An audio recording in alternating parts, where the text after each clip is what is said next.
I was talking to a psychologist one day and she said कि past life regression में आपको क्यों जाना है, मतलब past में क्यों जाना है, present में रहो ना. If you stay fully in present तो आपको past में जाने की जरूरत नहीं पड़ेगी. So how would you say, मतलब how would you elaborate that? मैंने आपको अभी एग्जाम्पल दिया हैरी पॉटर 4 का कि अगर आप हैरी पॉटर 4 देख रहे हो, आपने 1 नहीं देखी है, you would not understand कि how is he behaving the way he is right now. इसको ये मैजिक कहाँ से आया, where did he get it from, right? तो वो ज़रूरी है to know, not because अटकने के लिए या भटकने के लिए, to understand कि what is the big picture. जो भी आज मेरे साथ हो रहा है वो क्यों हो रहा है. सब मेरे पास सपोजिंग कोई पर्सन आता है, I will now explain this with an example. मेरे पास सपोजिंग एक मैं आपको एक्चुअल क्लाइंट का बताती हूँ. So there is one person who came to me and she said कि मैं अपनी डॉटर इन लॉ को खुद चूज़ करके लेके आई हूँ, लेकिन जब से मेरे बेटे की शादी हुई है, जब वो मेरे सामने आती है मेरा मन करता है कि मैं उसे थप्पड़ मारूं, एक नहीं 2-3 मारूं.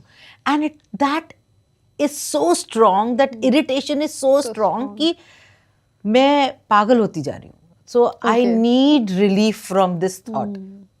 उन्होंने कभी करा नहीं, मगर इरिटेशन इस लेवल तक पहुंच गई. और उसकी बेचारी daughter in law is like you know कि मैंने किया क्या है मम्मी जी. तो वो mummy ji only came and then जब उनका हमने पास्ट लाइफ सेशन किया, वी रियलाइज्ड कि पास्ट लाइफ में ये दोनों भाई बहन थे. एंड जो डॉटर इन लॉ थी तो बहन थी वो, और उन्होंने उन आउट ऑफ मतलब वेडलॉक उनका बेबी कंसीव कर लिया था, और जिसके साथ किया था वो उन्हें छोड़ के डिच करके चले गया था. तो इनके बहुत बदनामी हुई थी, सो मच सो कि उनके फादर ने अपने ही किसी काम करने वाले कारीगर के साथ उसकी शादी करा दी, सो दैट बदनामी से बचने के लिए.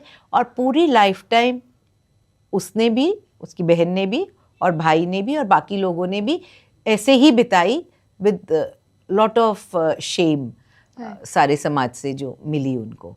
तो उसका गुस्सा था, और इस लाइफ टाइम में वो हील करने आए. फिर जब हमने उनकी हीलिंग कराई तो आज they are best of friends. ऐसा भी नहीं है कि बेटे ने अपनी पसंद से कोई शादी करके लेके आए. तो वो बहुत ज़्यादा कश्मकश में थी because she was my mother's friend. तो मेरी मदर की रिकमेंडेशन पे वो आई थी. तो जब उनकी हीलिंग हो गई, उनकी डॉटर इन लॉ के साथ बहुत रिजॉल्व हो गया, इशू रिजॉल्व हो गया, और now they are best of friends. When I say best of friends as per their relationship. Yes, as mother-in-law, daughter-in-law, जितनी friendship हो सकती है.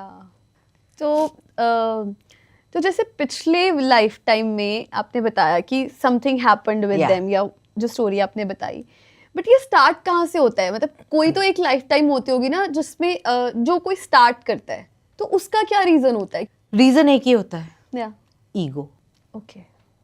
When you feel कि मेरे पास ज़्यादा पावर है, या मेरे पास ज़्यादा पैसा है, या मैं ज़्यादा सुंदर दिखती हूँ, तो ईगो जब आ जाती है फॉर विच एवर रूट, और ये जो ईगो है यही अटकाती है. इसी को डील हील करना होता है, और इसी को लेट गो करना होता है. जब आप बिग पिक्चर देखते हो, समझते हो, ज़्यादातर जब हम पास्ट लाइफ सेशंस कराते हैं लोगों को, तो वो बिग पिक्चर ये देख पाते हैं कि हमने क्या किया उनके साथ. हर एक लाइफ टाइम में आप विक्टिम नहीं होते हो. आज आप विक्टिम हो तो आप कहीं ना कहीं परपेट्रेटर भी रहे हो. अगर आज आप बिट्रेयल से गुजर रहे हो तो आपने भी बिट्रे किया है. तभी वो कॉज एंड इफेक्ट, जो वो बोलते हैं ना, इट्स लाइक अ बूमरैंग, जो जाता है वही आता है 100 की स्पीड से. तो जो आपने किया है वो आपको भुगतना पड़ेगा. भुगतना पड़ेगा का क्या मतलब? समझ के लेसन ऑफ लव सीखना पड़ेगा. और लेसन ऑफ लव सीखने के बाद तो सिर्फ एक ही काम होता है, आइदर गिविंग फॉरगिवनेस और आस्किंग फॉर फॉरगिवनेस. मैम ये आपने बोला कि एट द एंड हमें लेसन ऑफ लव सीखना पड़ेगा, राइट.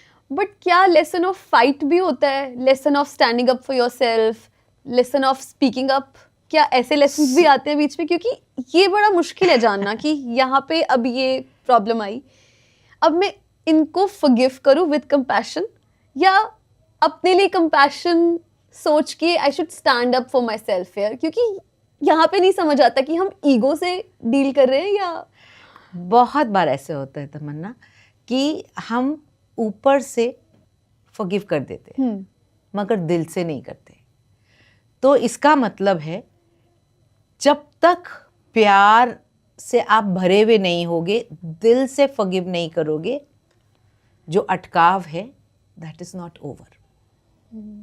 बहुत बार हम ऐसे ऊपर के लेवल से बोल देते हैं ओके आई फॉरगिव यू, जो हुआ हो गया, ओके मैंने अपने हस्बैंड को माफ़ किया, मैंने अपने फ्रेंड को माफ़ किया, अपने बच्चे को माफ़ किया, अपने फलाने ढिमकाने को। बट वो एक्चुअली तब समझ में आता है जब आप ये देखते हो कि आपने उनके साथ क्या बुरा किया था इन सम पास्ट लाइफ, जब आप परपेट्रेटर थे। आज तो आप विक्टिम हो, लेकिन जब आप परपेट्रेटर थे और वो विक्टिम थे तब क्या स्टोरी थी।